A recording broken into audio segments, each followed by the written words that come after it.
Aloha, vejo você daí do outro lado da tela, nos auxiliando, colaborando, incentivando essa nossa tarefa de descomplicar o Espiritismo. Nosso agradecimento, portanto, a você que nos acompanha nessa empreitada. Vamos hoje tratar de mais um tema sugerido por um internauta.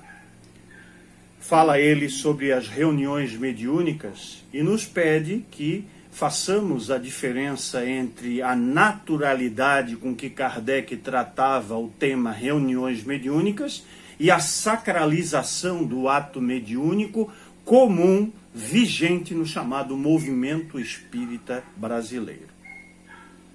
Inicialmente, podemos tratar do tema a partir da ideia do que seja a reunião mediúnica. O que é uma reunião mediúnica? Para que ela serve? Para que ela se presta?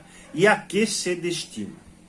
Ora, no contexto originário da obra espírita, isto é, naquele intervalo de tempo compreendido entre 1857 e 1869, nos quase 12 anos ininterruptos em que Kardec se dedicou à contextualização e à composição da filosofia dos espíritos, a reunião mediúnica tinha uma finalidade primordial: estabelecer um processo natural, permanente, constante de comunicação com os espíritos. Ora, os espíritos são atraídos para esse tipo de atividade ou de reunião pela afinidade, pela comunhão dos pensamentos. Logo, se eu estou numa faixa vibratória, num nível de consciência mais elevado, natural é que se acerquem de mim criaturas também nesta faixa de vibração, que passam então a estabelecer um nível de conexão, de sinergia para comigo. Se eu estou irritadiço, violento, estou pesaroso, estou nervoso, estou triste, é natural que eu atraia para esse tipo de atividade companhias espirituais que estejam, digamos, na mesma faixa vibracional, no mesmo nível de percepção. Logo, Kardec é enfático ao dizer que nós deveremos nos destinar, nos promover ao trabalho espírita com a pureza das intenções, com a mentalidade, o psiquismo voltado para aquela atividade e não preocupado com outras atividades que são comuns à natureza humana num plano de encarnação.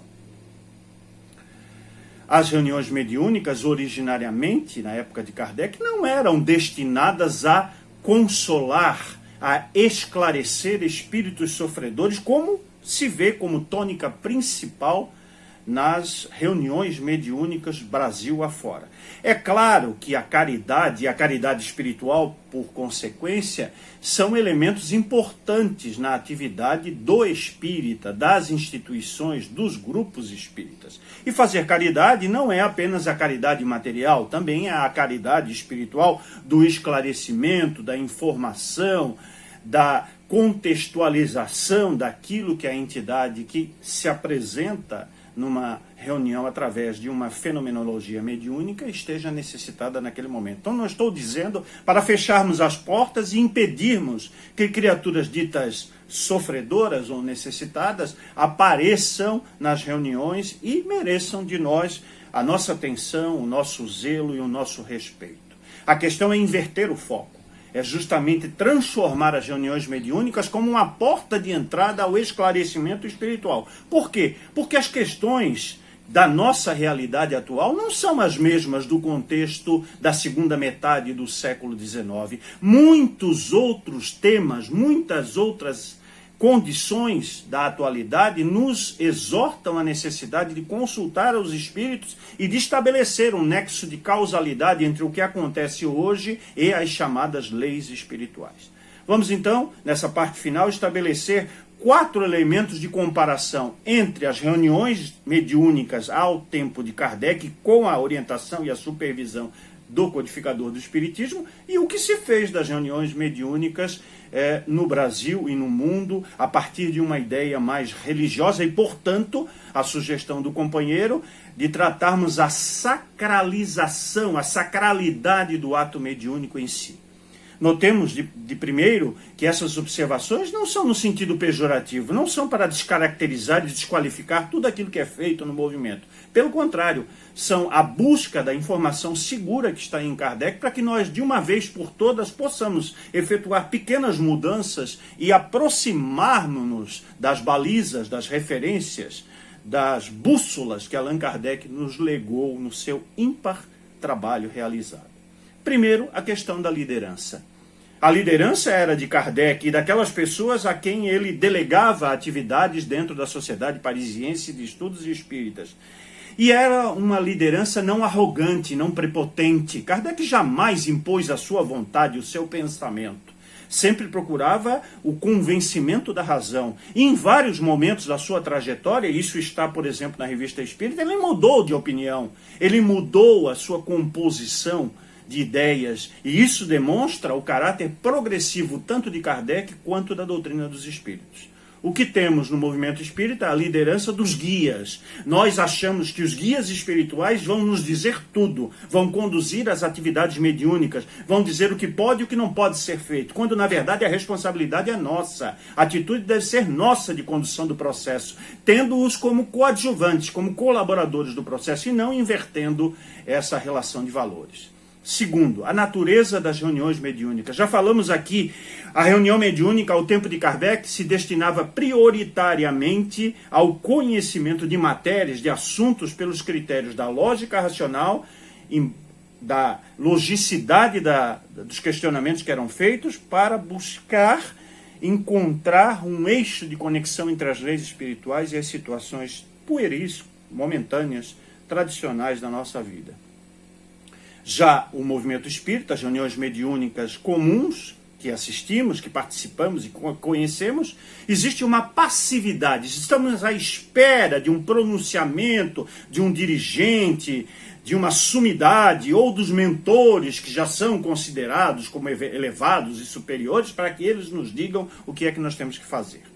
Terceiro ponto, o método. Kardec aferia uma a uma todas as mensagens pelos critérios da racionalidade, da análise da assinatura que estava consignada na comunicação, da pertinência da mensagem com os princípios e a universalidade existente entre várias mensagens produzidas ao mesmo tempo por médiuns diferentes, em lugares diferentes, ou também de tempos em tempos, de uma semana para outra, de um mês para outro, trazendo as mesmas assinaturas ou assinaturas diferentes. O que fazem os médiuns e as reuniões mediúnicas do Brasil no presente? Não há nenhum exame de mérito da mensagem, apenas se agradece genuflexoriamente, ajoelhadamente, essas mensagens e se roga aos protetores espirituais que nunca nos desamparem.